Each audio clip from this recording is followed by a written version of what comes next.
بسم الله الرحمن الرحيم إن الحمد لله نحمده ونصلي ونسلم على رسوله الكريم أما بعد فأعوذ بالله من الشيطان الرجيم بسم الله الرحمن الرحيم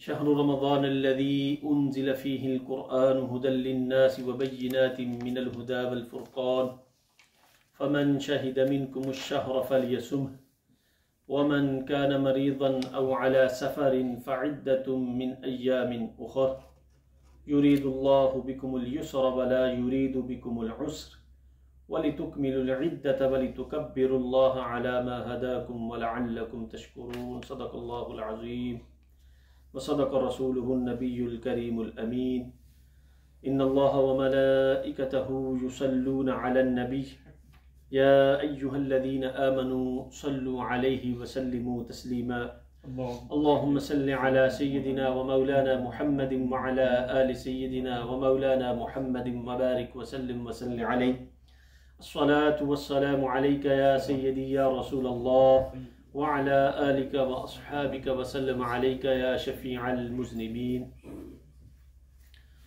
سامعین ذی وقار، گزشتہ جمعۃ المبارک کی نشست میں ہم ماہ رمضان المبارک استقبال، اہتمام اور فضائل پہ گفتگو کر رہے تھے، اور اسی عنوان کو آگے بڑھاتے ہوئے قرآن و سنت کے مطابق کچھ باتیں ہم سمجھنے کی کوشش کریں گے. اللہ جل شانہ قرآن کریم میں ارشاد فرماتا ہے شہر رمضان الذی انزل فیہ القرآن. ماہ رمضان المبارک وہ عظمتوں والا شاہکار ہے، وہ عظمتوں والا مہینہ ہے، انزل فیہ القرآن، کہ جس میں نے قرآن کریم کو اتارا، نازل کیا. ہدی للناس،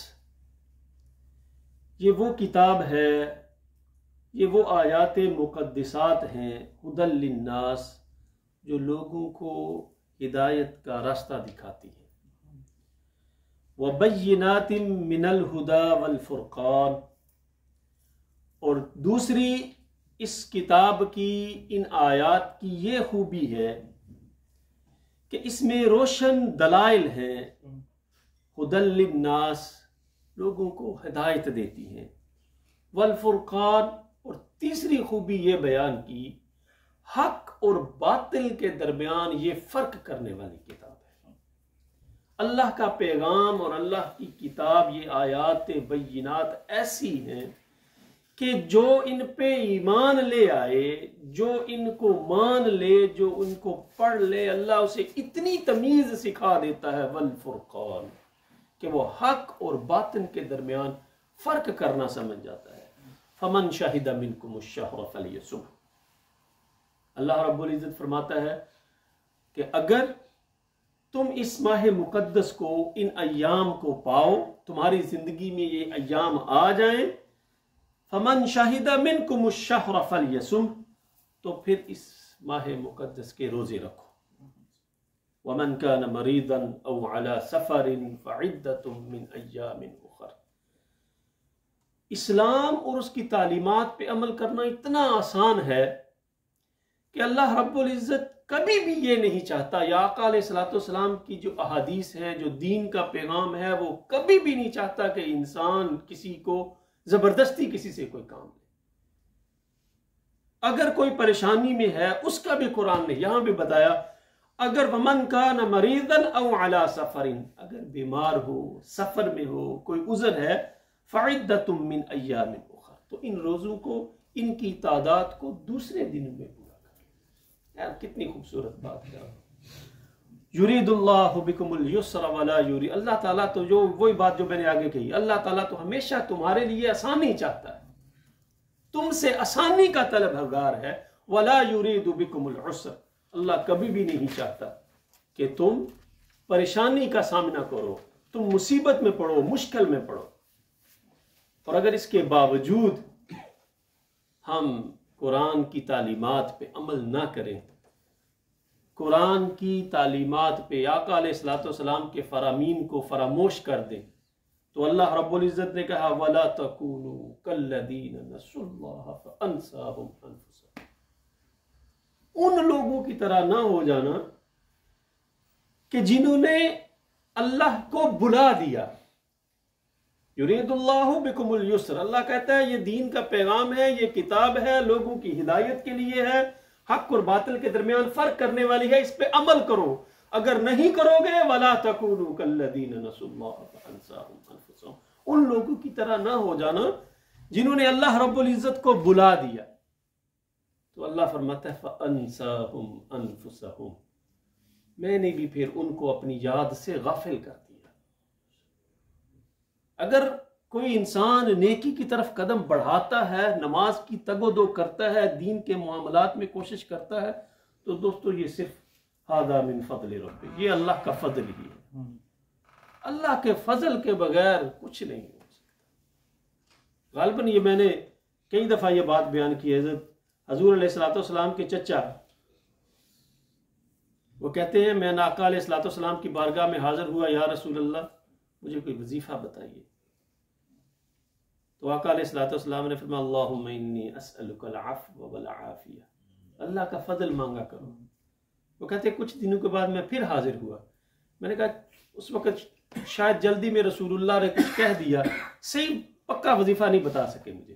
پھر کہا یا رسول اللہ کوئی ایسا وظیفہ بتائیے، کچھ ایسی بات بتائیے کہ میں اللہ کی بارگاہ میں مانگا کروں۔ تو میں چچا اللہم انی اسألک العفو والعافیہ، اللہ کی بارگاہ سے اللہ کا فضل اور عافیت مانگا کروں، اللہ کا فضل اور عافیت ہوگی تو سب کچھ مل جائے گا۔ وَلَا تَكُونُوا كَالَّذِينَ نَسُوا اللَّهَ، اللہ فرماتا ہے جو مجھے بھول گئے فَأَنسَاهُمْ أَنفُسَهُمْ، پھر میں نے بھی ان کو اپنی یاد سے غافل کر دیا۔ أُولَئِكَ هُمُ الْفَاسِقُونَ۔ تو جب انسان کا دل پتہ یہ چلا کہ جس دل میں خوف خدا نہیں ہے، جو دل اللہ کی یاد سے غافل ہے، اولئک هم الفاسقون، فسق کی طرف پہلا قدم اس کا پڑ گیا۔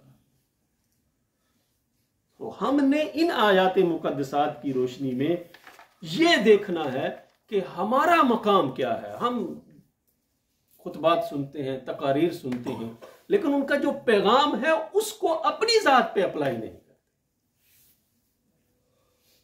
یہ آیات مقدسات یہ پیغام دے رہی ہے، ہم نے دیکھنا کہ ہمارا شمار کس میں ہے۔ ان لوگوں میں ہے کہ جن کو کتاب دی گئی اور وہ کتاب ان کی ہدایت کا سبب ہے، یا ان لوگوں میں ہے فَأَنسَاهُمْ أَنفُسَهُمْ۔ وہ غالباً کسی صحابی کا قول ہے، یا غالباً حضرت عمر فاروق رضی اللہ تعالی، کہ رات کو سونے سے پہلے محاسبہ کرو، تمہیں خود پتا چل جائے گا کہ تم نیک ہو، سعید ہو یا شکی ہو، کہ آج دن میں نے کتنی نیکیاں کی ہیں اور کتنی زندگی میری گناہوں سے آلودہ ہے، تو خود پتہ چل جائے گا۔ اور پھر یہ وہ ماہ مقدس ہے کہ حدیث شریف میں آتا ہے کہ آقا علیہ الصلوۃ والسلام نے فرمایا احضروا المنبر فحضرنا فلما ارتقى درجة قال آمین، کہ آقا علیہ الصلوۃ والسلام نے فرمایا ممبر لاؤ، تو جب آپ صحابہ کہتے ہیں ممبر لے کے آئے تو آقا علیہ الصلوۃ والسلام نے ممبر پہ قدم رکھا، فلما ارتقى درجة، ایک سیڑھی پہ قدم رکھا تو کہا آمین، فلما ارتقى درجة الثانية قال آمین، جب دوسرے پہ قدم رکھا تو پھر کہا آمین، فلما ارتقى درجة الثالثة قال آمین، جب تیسری سیڑھی پہ قدم رکھا تو پھر کہا آمین، فلما نزل قلنا یا رسول اللہ لقد سمعنا منك اليوم شيئا ما كنا نسمعه، صحابہ نے کہا یا رسول اللہ آج تو خلاف معمول آپ نے ایک کام کیا ہے، ہم نے کبھی نہیں سنا کہ آپ ممبر پہ تشریف لے جا رہے ہو اور کہیں آمین آمین آمین، یہ کیا بات ہے؟ تو آقا علیہ الصلوۃ والسلام نے فرمایا قال ان جبرائیل عرض لی فقال بعد من ادرک رمضان فلم یغفر له قلت آمین، کہ جبرائیل نے کہا دعا مانگی، اے اللہ کے نبی آپ کی امت میں وہ انسان جس نے رمضان المبارک کو پایا اور اپنی مغفرت نہ کروا سکا۔ ہلاکت ہے اس کے لیے. تو میں نے کہا آمین. شہر رمضان الذی انزل فیہ القرآن ھدی للناس وبینات من الھدی والفرقان. یہ وہ روشن دلائل ہیں، یہ وہ کتاب ہے جو انسان کو حق اور باطل کے درمیان فرق کرنا سکھاتی ہے. ان ایام میں اگر ہم مغفرت نہ کروا سکے اپنی، تو دعا مانگنے والا کون ہے اور آمین کہنے والا کون ہے؟ دیکھیں. اور پھر فرمایا فلما رقیت الثانیۃ قال بعد من ذکرت عنده فلم يصلی علیک قلت آمین. کہ یا رسول اللہ، جس کے سامنے آپ کا ذکر ہو اور وہ آپ پہ درود نہ پڑے صلی اللہ علیہ وسلم، اس کے لیے ہلاکت ہے.